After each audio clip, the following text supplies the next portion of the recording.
Okay, so ready to dive deep into another fascinating mind. Always up for an intellectual adventure. Let's go. This time, we're focusing on Frank Plumpton Ramsey, someone whose brilliance, well, it kind of went under the radar during his lifetime.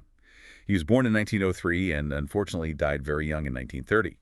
But he left a massive mark, not just in one field, but across philosophy, mathematics, and even economics. Talk about a polymath. We often hear about his mathematical genius. Right, right. But for this deep dive, let's shine the spotlight on Ramsey the philosopher. Yeah. The one who didn't just follow the big thinkers of his time, like Bertrand Russell and Ludwig Wittgenstein, but actually kind of took them head on. He wasn't just passively absorbing their ideas. He really pushed back, challenged their thinking, and often took things in completely new directions. Exactly. So no sitting quietly in the back row for Ramsey. He's right there in the thick of it, sparring with intellectual giants. To guide us through this, we'll be drawing from the Stanford Encyclopedia of Philosophy's entry on Ramsey, which, let me tell you, is pretty comprehensive. It's a treasure trove of insights into his work. It really is. And what we really want to get at in this deep dive is, well, how did Ramsey act as a philosopher? What were his core approaches to these big Yeah, questions? that's the essence of it. We're going to be looking at his key contributions to logic and mathematics, ontology, which gets into the nature of being itself, hmm belief in truth, laws and theories, the whole shebang. A whole philosophical feast, basically.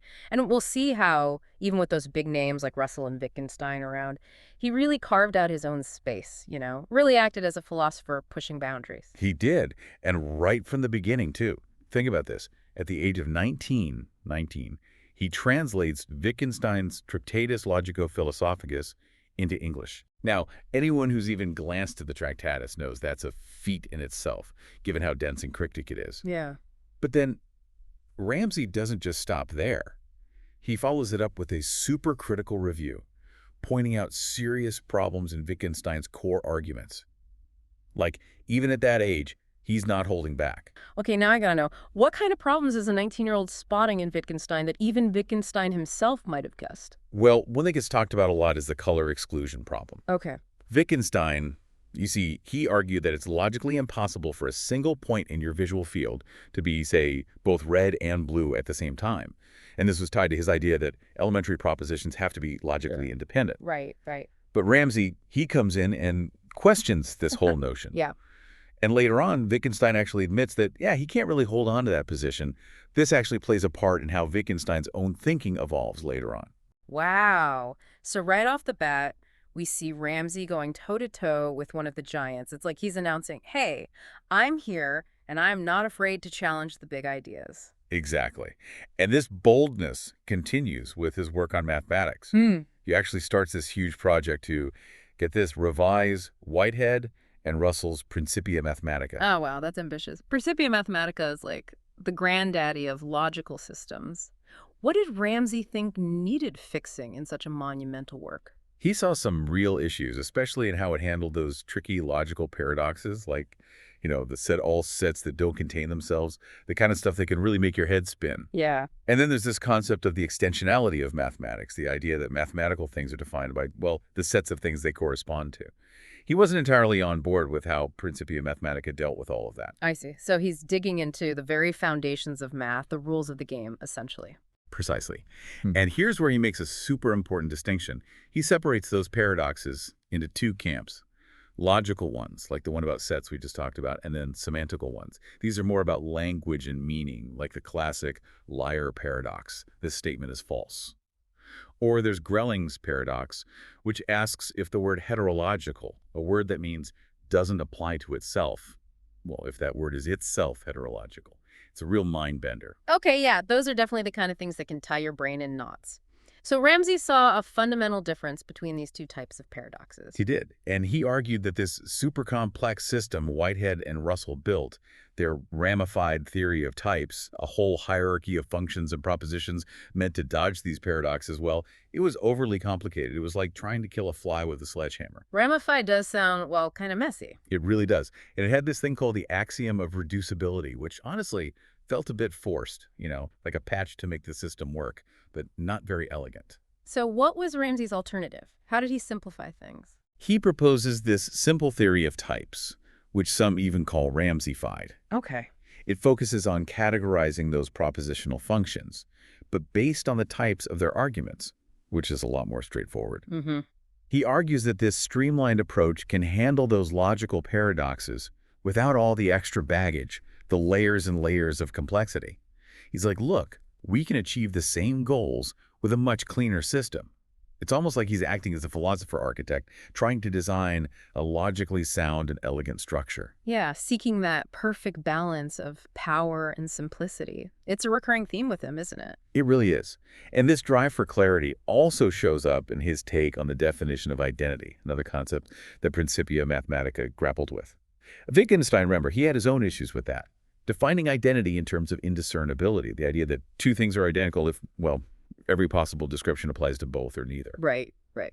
But Wittgenstein saw problems with this when you talk about like two seemingly different things being identical. It just kind of broke down for him. And Ramsey, he steps into this debate as well. Oh, absolutely. He suggests using functions and extension to define identity. So you're basically defining it based on whether two things have the exact same properties. Okay. He argues this makes statements of self-identity, like A is A, always true, and statements about different things being identical, always false. Which, logically speaking, makes a lot of sense. Interestingly, this is another point where he and Wittgenstein disagree. Wittgenstein wasn't sold on Ramsey's solution either. They were quite the intellectual duo, weren't they? Always pushing each other's buttons, so to speak, and sparking these deep philosophical discussions. They were. And when Wittgenstein made his big return to Cambridge in 1929, a lot of it was because he wanted to talk philosophy with Ramsey. Really? Yeah. So they had a lot of time together in that last year of Ramsey's life. And in his philosophical investigations, Wittgenstein actually credits Ramsey as a major influence. He says those conversations had a profound impact on his later work. That's pretty amazing, considering Wittgenstein's reputation as this revolutionary figure in philosophy. To acknowledge that level of influence from Ramsey, well, that says a lot. It really does. Though academics still debate just how far that influence went.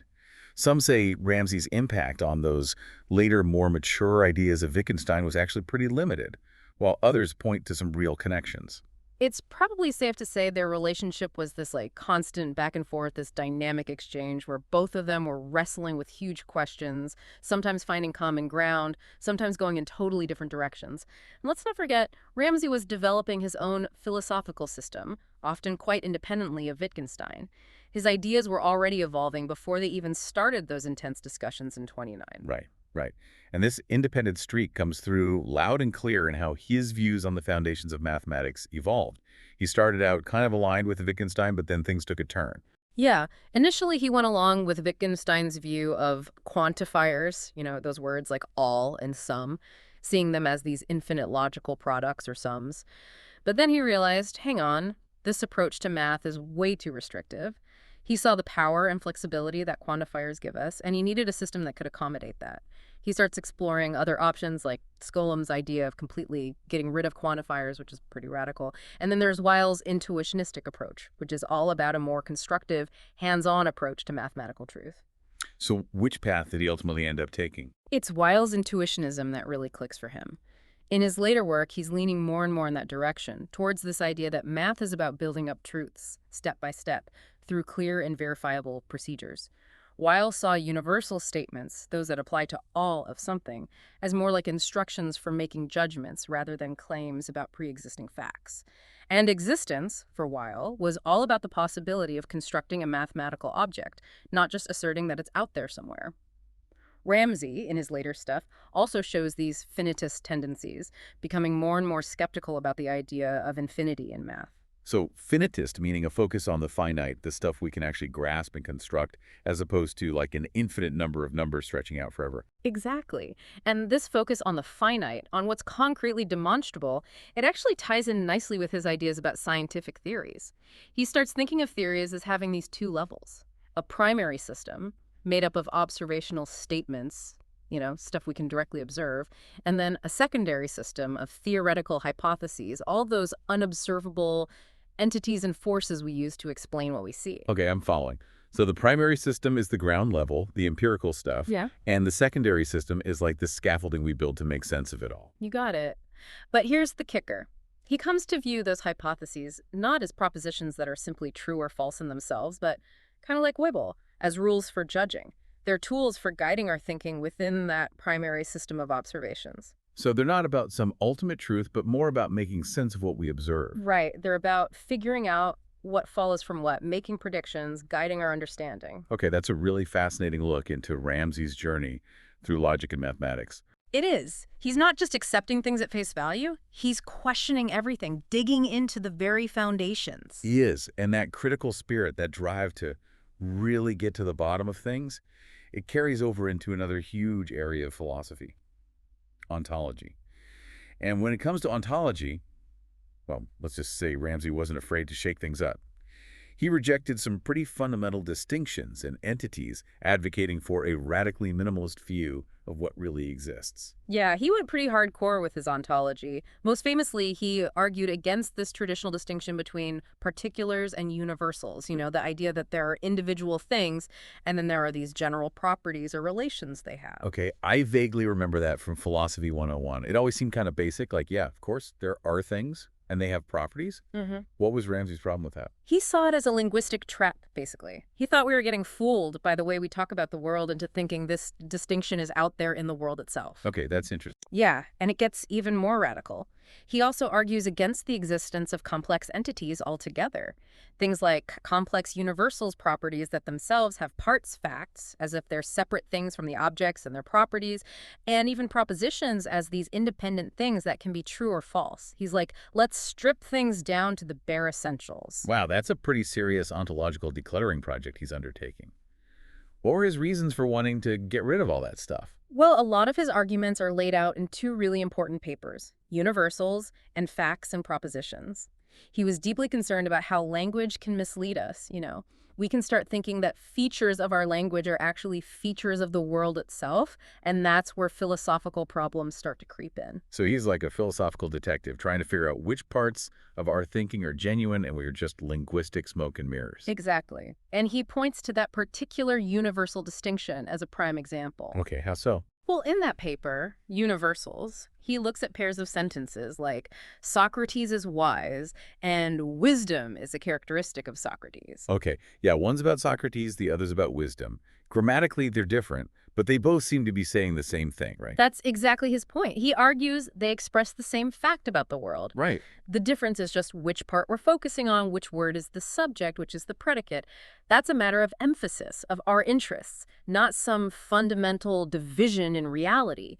It's like looking at the same picture from different angles. The content's the same, just the framing changes. So the way we slice up the world with language, it doesn't necessarily mean reality is sliced up in the same way. Exactly. And he's not trying to replace one distinction with another.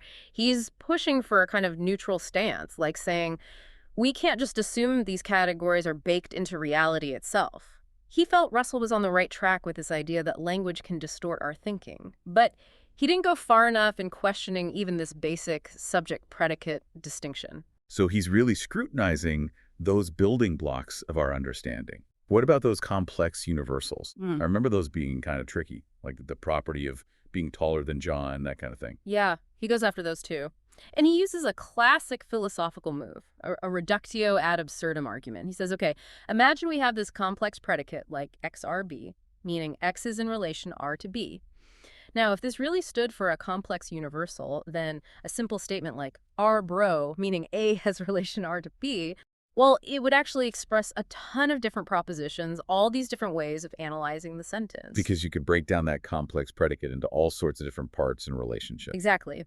But intuitively, Arb is just saying one thing. So he's like, look, this leads to a contradiction, a mess of interpretations, so those complex universals gotta go. I see. Too much baggage, not enough clarity. And I'm guessing, for consistency, he probably had issues with complex particulars too, right? Like complex object made up of lots of parts. He doesn't lay it out explicitly, but you're right, it follows from his reasoning.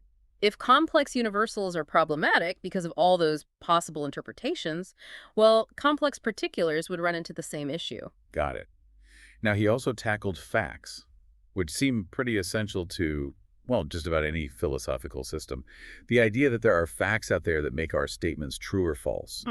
Surely he didn't try to do away with facts as well. Oh, he did. In Facts and Propositions, he goes after those too. No way! Yeah. He argues that we can't really talk about facts as these separate things without running into problems. He focuses on phrases like the fact that. Okay, yeah, we use those all the time. Right. But he says when we try to make those into a name or description of a separate entity, a fact, they kind of disappear when we try to explain them. Like, take the fact that A has R to B exists. He says that's just a fancy way of saying A has R to B. Right, the fact part doesn't really add anything. Exactly. So he's saying we don't need to posit these extra entities called facts. The things and their properties are enough. So once again, he's simplifying, streamlining our ontology, getting rid of what he sees as unnecessary baggage. Absolutely. And this is all part of his famous redundancy theory of facts, which mirrors his view on truth, which we'll get into in a bit. Okay, so no complex universals, no facts as separate things. What about propositions? Those are on the chopping block, too. Seriously, those statements that can be true or false, those seem pretty basic to how we think. Yeah, but Ramsey wasn't convinced that they were these singular, objective things existing out there in the world independent of our minds. What was his issue with that? Well, he shared Russell's discomfort with this idea of objective falsehoods. Like the statement, Caesar died in his bed, would have to exist as some sort of thing, even though it's false. Right. He found that really weird, ontologically speaking. Yeah, it's like populating the world with all these false statements as if they're things in themselves. Exactly. He also pointed out the difficulty of explaining how a proposition like arb hangs together as a single thing if it happens to be false, since the relation R isn't actually holding between A and B in that case. It's like, if it's false, what's even there to be a proposition about? That's a good point. So he was really pushing for an ontology that aligns with how we understand truth and falsehood, not just accepting these abstract entities without questioning them. So across the board, he's like this ontological minimalist, really trimming down what he sees as the furniture of reality. That's a great way to put it. He's questioning those seemingly fundamental categories and distinctions, like those between particulars and universals, and saying, look, maybe these are more about how we think and talk than about how reality actually is. And these ideas, they really shook things up in philosophy. Hmm. I mean, his critique of the particular universal distinction is still debated today. He really forced people to reconsider some really basic assumptions. He did. He was acting as a philosopher who's not afraid to question even the seemingly obvious, and that's what makes his work so compelling and enduring. Okay, so we've explored Ramsey's view on what exists, his ontology. Now let's shift gears and talk about how we engage with that reality through belief and truth. Yeah, and Ramsey, as you might expect, he's got some unique and thought-provoking ideas in this area as well. Hit me with them. When it comes to belief, he takes a decidedly pragmatist approach. Pragmatist meaning. He's more interested in the causes and effects of beliefs, how they shape our actions, rather than just their internal mental content or whether they match up with some external reality. So it's not just about what's in your head, but about what you do because of those beliefs. Exactly. And this is super important, he was not a pragmatist about truth itself. Okay, got it. Beliefs are about actions, but truth is a different beast. Right. So how did Ramsey apply this pragmatist lens to belief? Well, he'd look at what triggers a belief and what actions consistently follow from it. If two different sentences, even if they sound different, are always prompted by the same things in the world and lead to the same behaviors, well, he'd say they express the same underlying belief. I see. It's about the functional role of the belief, what it makes us do. Exactly. And he even extends this to animals, creatures that don't use language. He's got this famous example of a chicken that always avoids a certain type of caterpillar. He says, well, the chicken effectively believes those caterpillars are poisonous because its behavior, avoiding them, consistently leads to a good outcome, not getting sick. That's a cool way to think about it. Belief isn't just this human thing tied to language. Exactly. Of course, for us humans who do use language, beliefs involve our attitudes towards words and sentences. But even there, he's looking at their practical implications, the actions they tend to lead to. He even said, and I love this quote, "The human mind works essentially according to general rules or habits, and we judge those habits based on how well they steer us toward the truth." Makes sense. It's Right. like the proof of the belief is in the pudding, or I guess in the action. Right. And he was very clear that all those internal feelings, those private subjective experiences, they weren't relevant to understanding belief from a philosophical standpoint. Really. But isn't it all about how strongly we feel about something? He didn't think so. He pointed out that often our strongest beliefs, the ones we take completely for granted, don't come with any special feeling or sense of conviction. They're just there, shaping how we see the world. That's true. It's like the air we breathe. We don't feel it all the time, but it's essential. Exactly. And this is where he aligns with some of Wittgenstein's thinking during that period where he was also leaning towards pragmatism. Okay, now what about those big general beliefs like all men are mortal, that kind of thing? Well, How did Ramsey's pragmatism handle those? he saw those as less like propositions, statements that are definitively true or false, and more like variable hypotheticals. Okay. Essentially, they're rules for judging. So all men are mortal becomes something like, if I encounter a man, I'll judge him to be mortal. It's not just something you assert, it's something you use to navigate the world. So it's less about declaring a universal truth and more about having a rule of thumb, a way to make sense of individual cases. Exactly. Someone who disagrees with that statement isn't necessarily denying a proposition, they're just not following that same rule. It's like having different strategies for playing a game. Neither one is inherently right or wrong, but they lead to different moves and potentially different outcomes. That's a really cool way to think about it. Okay, now let's talk about truth. And I have to bring up this super famous line of his. There's really no separate problem of truth, but merely a linguistic muddle. Yeah, that one's a classic. It's bold, it's provocative, and it really gets to the heart of his view. It does. He's basically saying that the word true, while we use it all the time, doesn't really add anything new or substantial to our statements. It's like a linguistic flourish, a way of emphasizing or endorsing what we're saying. So for him, saying, it's true that Caesar was murdered is essentially the same as just saying Caesar was murdered. Right. It's true that part doesn't really contribute any new information. It's like adding very, very before important. It's a matter of emphasis, not of content. So it's redundant, hence the redundancy theory of truth. You got it. However, he did acknowledge there's a bit of a wrinkle when the truth predicate, that is true part, is applied to a proposition that's described rather than directly stated. Like, if you say, what she said is true, it's not so easy to just eliminate that is true part without changing the meaning. Okay, I can see that. So there are some contexts where true does seem to do some work. Right, and to really explore this, he created this artificial language he called English. Yeah, it was a semi-formal language with special symbols and stuff, and it was designed to show how, on a more formal level, true is logically redundant. Like, a statement like, all of Joan's thoughts are true, could be rewritten in English as something like, for every proposition P, if Joan thinks P, then P, no true needed. So he's building a whole new language just to analyze the concept of truth. That's commitment. Right, he was really trying to get to the logical core of things. It seems like he's saying truth, even though we think of it as this big, important concept, might not be this deep metaphysical thing after all. It's more of a tool we use in language. Exactly, and here's a fascinating twist. Despite all this, Ramsey himself thought his views would eventually be seen as a kind of correspondence theory of truth. You know, that classic idea that truth is about matching up our beliefs with facts in the world. Wait, really? But he's all about ditching facts and saying truth is redundant. Yeah, it's a bit of a head-scratcher. He didn't buy into all the heavy metaphysical stuff that usually comes with correspondence theories, but he acknowledged that truth does involve a kind of correspondence with reality, but one that's filtered through his pragmatism. Some even interpret his work as an early form of what's called a prosentential theory of truth. Okay, so it's more nuanced than just saying truth is whatever works. Way more nuanced. And that's Ramsey for you. Even when he's advocating for what seems like a simple idea, he's engaging with all the complexities and subtleties that come with it. All right, let's move from truth to conditionals, those if-then statements that are so essential to how we think and reason. Yeah, and Ramsey, he really nails something crucial about how we actually deal with conditionals, particularly when we're not sure if the if part is true. Okay, I'm intrigued. It's actually hidden away in a footnote, which is kind of funny given how influential it's become. He says that when two people are arguing about a conditional, like if P then Q, and they're both unsure about P, what they're really doing is mentally adding P to their knowledge and then seeing if Q would logically follow.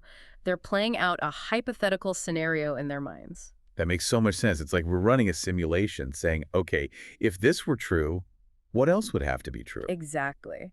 And this seemingly simple idea has become super important in logic and philosophy. It's been formalized into what's now called Ramsey's test. Ramsey's test. Sounds official. It is. It basically says we should accept a conditional that if P then Q statement. If, when we hypothetically add P to our beliefs, making sure everything still fits together logically, we then also come to believe Q. So it's about how we update our beliefs in light of new information, how we reason through those what-if scenarios. Exactly. It's been hugely influential in formal logic and even fields like artificial intelligence, especially in those systems that have to deal with uncertainty. That's pretty impressive reach for an idea tucked away in a footnote. But I'm guessing it's not all smooth sailing. Well, there's a bit of a snag. When philosophers and logicians tried to formalize Ramsey's test in a really rigorous way, they ran into something called triviality theorems. Triviality theorems, those don't sound good. Were not ideal. They basically show that if you apply Ramsey's test in an unrestricted way, you can only really make it work for a very limited set of beliefs. It's like the logic gets too tight, too constrained. So trying to make it super precise kind of backfired. In a way, yeah. But the core insight, that idea about how we actually reason with hypotheticals, it's still incredibly valuable. Right. So it's a powerful idea, even if the formal details get tricky. Exactly. And Ramsey himself made sure to distinguish between those conditional degrees of belief, how confident we are in Q, given that P is true, and the way material implication works in standard logic.